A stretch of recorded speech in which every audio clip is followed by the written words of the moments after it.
So let's go. I think ये and you know what, अगर आप लेट मैं बोला था तुम शायद मैं आप मेरे पास एक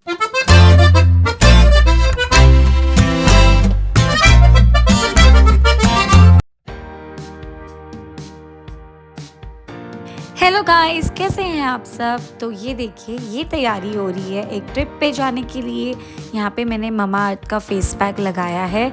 मैं लिंक कर दूँगी प्रोडक्ट, बहुत ही अच्छा, अफोर्डेबल एंड ज़्यादा कुछ करने की ज़रूरत नहीं है। बस फेस पैक लगा लो, अच्छे से अपने फेस को क्लेंजर से क्लीन रखिए, तो बस स्किन ऐसे ही सप्पल हो जाता है। तो हम जा रहे हैं एक ट्रिप पर, और थंबनेल देखकर और टाइटल देख के तो आप समझ ही गए होंगे।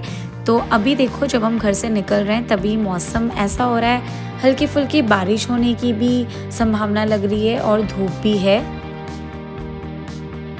2 दिन के लिए भी अगर आप कहीं जाते हैं तो पूरा घर उठा कर लेकर जाना पड़ता है।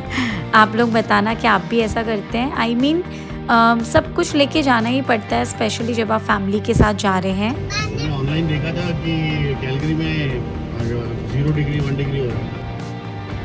Are you guys ready? So let's go. Ganpati Bappa Morya, Mangal Murti Morya. So guys, अभी बहुत लंबी जर्नी है, हमने स्टार्ट करा है। तो अभी पहला स्टॉप हमारा होगा कैलगरी। कैलगरी में हम वॉशरूम या कोई नाश्ता वाश्ता कुछ लेना, स्नैक्स, तो उसका ब्रेक लेंगे, पहुंचेंगे। फिर 3 उसके hours है। हाँ 3 आवर्स है कैलगरी के लिए। और मौसम का कुछ पता नहीं लग रहा, वापस क्लाउडी हो गया है। धूप आ रही तो इतनी तेज़ धूप है, और फिर क्लाउडी भी हो जा रहा है, कुछ पता नहीं है। सो होपफुली बस हमको वेदर अच्छा मिले, क्योंकि बहुत ज़्यादा अगर वेदर फ्लक्चुएट होता रहता है तो फिर समझ ही नहीं आता कि करना क्या है। बहुत ज़्यादा धूप भी नहीं अच्छी लगती, बहुत ज़्यादा बारिश भी नहीं। सारा घूमने का मज़ा सब कुछ वेदर पे डिपेंड करता है, right guys? Do you agree? आप लोग बताना। Yes, अभी सवारी भी कर चुकी है और पहुंच जाएंगे। मतलब 5 घंटे का रास्ता है, बट ब्रेक के साथ ऑलमोस्ट 6 आवर्स की ट्रिप हो जाएगी, बिकॉज ब्रेक रुकेंगे हम लोग 30-40 मिनट के लिए रुकेंगे, राइट? Right, yes. 6 आवर्स लग ही जाएंगे। तो अभी चेक, आर यू एक्साइटेड? अभी टाइम हो रहा है 3:30, तो possibly by 9:30 will reach there, या 9:30 तक हम लोग पहुंच जाएंगे। जर्नी स्टार्ट होते ही थोड़ी देर बाद हमें रियलाइज़ हुआ कि आज लगता है बारिश होकर रहेगी, क्योंकि धूप आ रहा है, फिर बादल, फिर धूप, फिर बादल। तो ये जर्नी में आप मेरे साथ रहना, वीडियो को एंड तक ज़रूर देखना। बहुत सारे आपको वेदर में चेंजेस एक ही वीडियो में दिख जाएगा। अगर आपने चैनल को सब्सक्राइब नहीं करा तो प्लीज़ चैनल को सब्सक्राइब करना। वीडियो पसंद आए तो लाइक शेयर ज़रूर करना। सो घर से जब मैं निकल रही थी तो मैंने कुछ फ्रूट्स, पानी ये ज़रूर ले लिया था। घूमने फिरने वाला वेदर अभी स्टार्ट हुआ है। आप देख सकते हो यहाँ कैंपर वैन है, जो आप अपनी गाड़ी में अटैच करके आप कैंपिंग के लिए कहीं भी पिकनिक स्पॉट पे जा सकते हैं, और आराम से आपकी फैमिली उसके अंदर सो सकते हैं। आप अपना बहुत सारा सामान रख सकते हैं। लोग कैंपर वैन लेके कुछ दिनों के लिए भी जाते हैं, कैंपिंग करते हैं, तो सेफ़ भी रहता है। देन हमने मैकडी से कुछ स्नैक्स ग्रैब किया, मैकडोनल्ड से, और फिर देखो सफ़र अगेन शुरू होता है। यहाँ से मौसम बिगड़ना स्टार्ट हो गया है। बहुत तेज़ बारिश थी, अचानक से पूरा अंधेरा हो गया था। धीरे धीरे हम गाड़ी को आगे बढ़ाते जा रहे हैं, क्योंकि हमें टाइम पे भी पहुंचना है। जहां हम जा रहे हैं वहाँ बहुत ही क्वाइट और माउंटेन वाला एरिया है, तो हमें टाइम से पहुंचना था।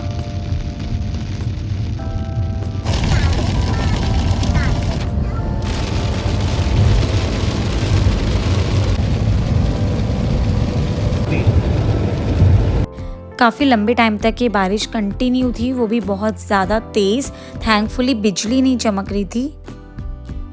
ब्रिज के उस पर बारिश हो रही है और ब्रिज के इस पर धूप हो रहा है। Oh my God, what a transition! ये तो रील्स के ट्रांजिशन से भी ज़्यादा क्विक हो गया, है ना? बारिश इतनी तेज़ थी, अचानक ब्रिज क्रॉस करते ही एक ब्रिज आया था ऊपर, एंड वो क्रॉस करते ही बारिश एकदम से गायब, स्लो भी नहीं। और यहाँ के रोड आप देखो पूरे सूखे हो रखे हैं, भले ही ऊपर थोड़े डार्क क्लाउड्स है, बट सूखा है, क्योंकि यहाँ बारिश ही नहीं हो रही थी। तो ये ट्रांजिशन बहुत ही ज़्यादा अमेजिंग था। सोच रहे थे बारिश ना हो तो हम जल्दी से पहुँच जाएंगे। तो हमने बस सुबह से घर से निकलने से लेकर शाम होने वाली है, हमने बस एक बर्गर लिया था और अब भूख लगना भी स्टार्ट हो गई थी, बट यहाँ पे ज़्यादा कुछ ऑप्शंस नहीं है। बारिश की वजह से थोड़ा हमें लेट हो चुका है क्योंकि गाड़ी धीरे धीरे चला रहे थे, बट एनीवेज आप अब रास्ता एंजॉय करिए, व्यू एंजॉय करिए। इतना सुंदर रोड था, अप एंड डाउन, क्योंकि अभी हिली एरिया स्टार्ट होने वाला है। तो ये सारा जो रोड है ये पूरा ऐसे लंबे लंबे रोड्स एंड खाली, चारों तरफ कोई बिल्डिंग्स नहीं, कोई घर नहीं, सुनसान एकदम, और नेचर का मज़ा लेते हुए गाड़ी ऊपर नीचे क्लाइंब कर रही थी। एंड राइट एंड लेफ्ट में बहुत सारे हॉर्सेस, गाय और जो भी पालतू जानवर यहाँ पे होते हैं। कंट्री साइड लोगों के ऐसे स्टेबल सा बना होता है, एक लौता घर आपको इतने बड़ी जगह में दिखेगा एंड उनके इतने सारे एनिमल्स होते हैं। मुझे ये सब देखने में बहुत मज़ा आता है। Finally we reached Calgary. यहाँ से कैलगरी सिटी स्टार्ट होता है। कैलगरी बहुत बड़ा है, ये तो बस हम लोग हमारे रास्ते में पड़ा था तो थोड़ा बहुत आपको दिखा रहे हैं, अदरवाइज किसी दिन कैलगरी गए तो ज़रूर आपको कैलगरी सिटी घुमाएंगे।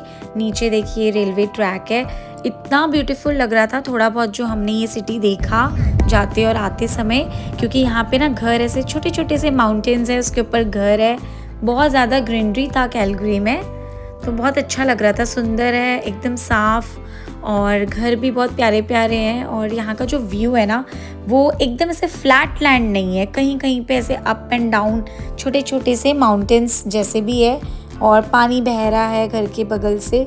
बहुत सुंदर व्यू था कैलगरी का। एंड हमने फिर ग्रैब किया मैकडोनल्ड से कुछ ना ऐसा रिफ़्रेशिंग सा पीने का मन कर रहा था, क्योंकि अब नींद और थकान भी फील हो रहा था एंड कॉफ़ी पी कर एसिडिटी भी हो जाती है। तो हमने ये रिफ़्रेशिंग सा मैकडोनल्ड्स की ड्रिंक लिया, टैंगी, एंड इसमें छोटे छोटे बबल्स है वो पॉप हो रहा है, बहुत ही अमेजिंग, खट्टा सा था। नींद ही भाग गई हमारी ये ड्रिंक से, तो एकदम खट्टा भी हो रहा है, नींद उड़ाने वाला है, खट्टा भी हो रहा है, एकदम से रिफ्रेशिंग भी फील हो रहा है, मज़ेदार। क्या कौन सा फ्लेवर है? मिक्स है वो, फ्रूट पंच करके कुछ है, फ्रूट पंच फ्लेवर्स है मैकडोनल्ड्स का। इट्स वेरी यम्मी, मस्त है। चहक के लिए आई थिंक ये ड्रैगन फ्रूट का है। दोनों ही ड्रिंक्स बहुत ही रिफ्रेशिंग अमेजिंग था, थोड़ा सा फ्रेशनेस फील हुआ। एंड देन कैलगरी सिटी आप देख सकते हो, सामने जो टॉल बिल्डिंग्स दिख रही है वो डाउनटाउन है। शायद कभी आएंगे कैलगरी घूमने किसी दिन, क्योंकि मैंने सुना है यहाँ का डाउनटाउन बहुत ही अच्छा है, सुंदर है। तो बस सिटी से अब बाहर ही निकलने वाले हैं। एंड स्टिल आज वेदर क्लियर नहीं दिख रहा है, अभी भी बादल दिख रहे हैं। सिटी क्रॉस करते करते बीच में एक वॉलमार्ट दिखा था हमें, तो हमने सोचा पता नहीं आगे मिलेगा नहीं मिलेगा स्टोर्स, तो मुझे वॉलमार्ट से कुछ लेना था तो हम रुक गए। वॉलमार्ट से एक दो ज़रूरी चीज़ लेनी थी जो मैं जल्दबाजी में घर से लेना भूल गई थी। एक तो ये प्लाजा के पीछे भी आप देख सकते हो, थोड़ा सा आपको छोटा सा माउंटेन्स चारों तरफ दिखेगा। तो बेसिकली मैंने जितना मेन हाईवे से जाते हुए कैलगरी देखा मुझे बहुत ब्यूटीफुल लगा है। एंड ये देखो कलेक्शन सारे समर के, वेकेशन के, बीच वाले सब कुछ आया हुआ था वॉलमार्ट में। क्विकली 10 मिनट का काम था, मैं जल्दी से आ गई एंड देन कंटिन्यू करा हमने अपनी जर्नी। तो बीच बीच में धूप भी आ रहा है, बहुत ही कंफ्यूजिंग वेदर था। अब हमें स्पीड पकड़ने की ज़रूरत है क्योंकि शाम का टाइम हो रहा है, 7:30 हो गए और अभी भी क्लाउडी है, अच्छे से धूप नहीं आया। अदरवाइज आजकल 9:30 तक अच्छी खासी रोशनी होती है, but because of dark clouds 7:30 को ही ऐसा फील होने लग गया है जैसे कि अभी अंधेरा ही होने वाला है जस्ट।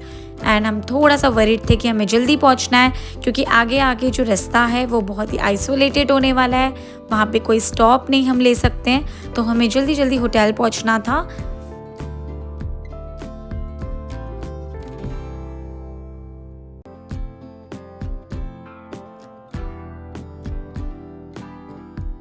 एक चीज़ बहुत ही अमेजिंग है कि जब आप रोड से ट्रैवल कर रहे हो यू कैन क्लियरली सी कि राइट साइड में एकदम घने बादल होते हैं, बारिश भी हो रही है, डार्क क्लाउड्स हैं, एंड लेफ्ट साइड में धूप आ रही है।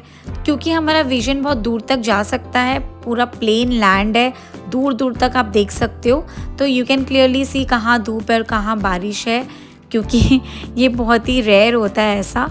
एंड इस टाइम पे हम थक चुके हैं और यहाँ पे ना लोग वेकेशन के लिए निकले थे क्योंकि विक्टोरिया डे है, ये लॉन्ग वीकेंड का टाइम है, तो कई सारी गाड़ियाँ, कैंपर वैन हमें दिखी है विद सम बाइक्स। लोग अपनी बाइक घर से ही लेकर जाते हैं। सो बाइसाइकिल को बाइक भी बोलते हैं यहाँ। Wow, look at this guys, हमें माउंटेन्स दिखना स्टार्ट हो गए हैं। एंड ये जो वाइट वाइट माउंटेन्स दिख रहा है, पहले मुझे दूर से लगा कि ये बादल है, क्योंकि बादल भी नीचे आ जाते हैं। देन हितेश ने मुझे बताया कि ये बादल नहीं है, ये है कनाडा के एल्बर्टा के most famous Rocky mountains which is still covered with snow. क्योंकि हमें बाद में पता चला, जब हम यहाँ से निकल चुके थे, तो हमने वेदर अपडेट के लिए जब गूगल करा तो हमें पता लगा 2 दिन पहले ही स्नो पड़ी है। आई थिंक 1 दिन पहले ही स्नो पड़ी थी। तो ये सारा जो वाइट वाइट हो रखा है, ये फ्रेश स्नो है। यहाँ पर ठंडी इसलिए अभी भी है क्योंकि स्नो अभी अभी पड़ी है, जबकि एडमिंटन में नॉर्मल हो गया था वेदर, स्नो नहीं था और ज़्यादा ठंड भी नहीं थी। बट कैलगरी में ठंड थी क्योंकि स्नो रिसेंटली पड़ा हुआ है। एंड माउंटेन्स में भी जो स्नो आपको दिख रहा है वो भी फ्रेश है। कंट्री साइड का अपना ही मज़ा होता है, इतने सारे एनिमल्स होते हैं। एंड यहाँ के जो एनिमल्स है वो विंटर और हार्श वेदर की वजह से ना, ये थोड़े इंडिया के एनिमल से थोड़े डिफरेंट होते हैं। शाम का सनसेट का टाइम, बर्ड्स भी जा रहे हैं going back to their nest. And इतने बड़े लैंड में इतने सारे एनिमल्स, ये व्यू देखकर ना बहुत अच्छा लगता है। तो हमने सोचा एक जगह गाड़ी को रुका के थोड़ा सनसेट का व्यू देखा जाए। एंड लुक एट दिस, कितना क्यूट काफ है।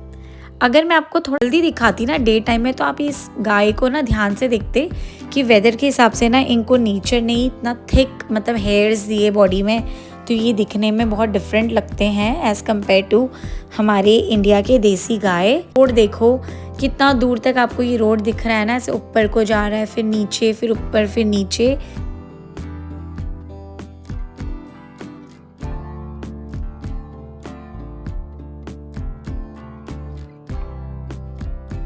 जैसे जैसे हम आगे बढ़ते जा रहे हैं, रॉकी माउंटेन्स हमारे नज़दीक दिखते जा रहे हैं एंड एक्साइटमेंट भी बढ़ते जा रही है। ये देखिए कितने सुनसान जगह में एक एक घर कितने दूर दूर है, जबकि यहाँ पे बहुत सारे एनिमल्स भी होते हैं, वाइल्ड एनिमल्स होते हैं। फॉक्स देखे हमने, यहाँ पे बहुत सारे फॉक्स हैं, डियर है एंड पता नहीं और भी एनिमल्स होते होंगे, क्योंकि मैंने जब रीड करा इसके बारे में तो यहाँ पे बहुत सारे एनिमल्स हैं। और जगह जगह पे बोर्ड भी लगाया था कि आपको अपना टेक केयर करना है, गाड़ी से बाहर अकेले आपको ऐसे आइसोलेटेड जगह में नहीं खड़े रहना है। तो ये सारे साइंस लगाए थे एनिमल्स के। और देखो गाइस, ये रास्ता ऐसे ऊपर को जा रहा है एंड सामने बर्फीले पहाड़ आपको दिख रहे होंगे। ये बहुत ब्यूटीफुल लग रहा था। इस समय रात होने वाली है तो आपको थोड़ा सा अंधेरा ज़रूर दिख रहा होगा। यहाँ पे लोगों को ना हॉर्स पालने का बहुत शौक है, हॉर्स के लिए बहुत ही फेमस है। वैसे कनाडा में आप थोड़ा सिटी से बाहर जाओगे तो आपको कंट्री साइड में बहुत सारे हॉर्सेस दिखेंगे, कॉमन है यहाँ पे हॉर्सेस पालना। जब मैंने रास्ते में इतना सारा स्नो देखा तो मुझे समझ नहीं आ रहा था कि मैं इसको देखकर खुश हूँ या दुखी हूँ, क्योंकि मैं आपको आगे बताती हूँ। इतनी ठंडी जगह में, इतनी बर्फ़ में भी इतने सारे डियर्स दिखे थे हमें, क्योंकि हमें जल्दी जल्दी जाना था तो कभी कहीं हम रुका नहीं पाए हैं गाड़ी। सो गाइस, हम लोग बर्फ़ छोड़कर एडमिंटन से थोड़ा 1-2 हफ्ते की राहत में थे कि बर्फ़ चली गई है। बट गेस व्हाट, वाटरटन ने हमारे लिए सरप्राइज रखा है कि इतना जल्दी स्नो तुम्हारा पीछा नहीं छोड़ेगी। हमें स्नो से इतना प्यार है कि वहाँ खत्म हुआ तो हम उसे ढूंढते ढूंढते वाटरटन आ गए हैं, क्योंकि इट्स टुडे इज 18 राइट, 18 मई चल रहा है एंड जहाँ पे भीषण गर्मी होती है, एक्सट्रीम हॉट वेदर होता है, वहाँ पर हम बर्फ़ देख रहे हैं। सो गाइज, अगर कल परसों तक वेदर अच्छा नहीं हुआ तो ये ट्रिप हमारी होने वाली है चौपट और हमारा होने वाला है पोपट। बहुत गंदा वाला पोपट। एंड यू नो व्हाट, मैं जाकर समर के लिए लिनन क्लोथ्स लेकर आई हूँ। अब लिनन क्लोथ्स के ऊपर मुझे 2 जैकेट लिनन क्लोथ्स लेकर आई हूँ मैं, वो भी स्लीवलेस। मैंने कहीं ये देखा हुआ था कि आप ऐसे वेदर में जाना जहाँ पे बहुत ज़्यादा गर्मी भी ना हो और बहुत ज़्यादा ठंडा भी ना हो, क्योंकि यहाँ पे ना गर्मी होती है तो बहुत तेज़ गर्मी होती है। मैंने किसी के वीडियोस वगैरह देखे थे तो उन्होंने सजेस्ट किया था कि ऐसे मौसम में आना जहाँ पे वेदर थोड़ा प्लेजेंट हो।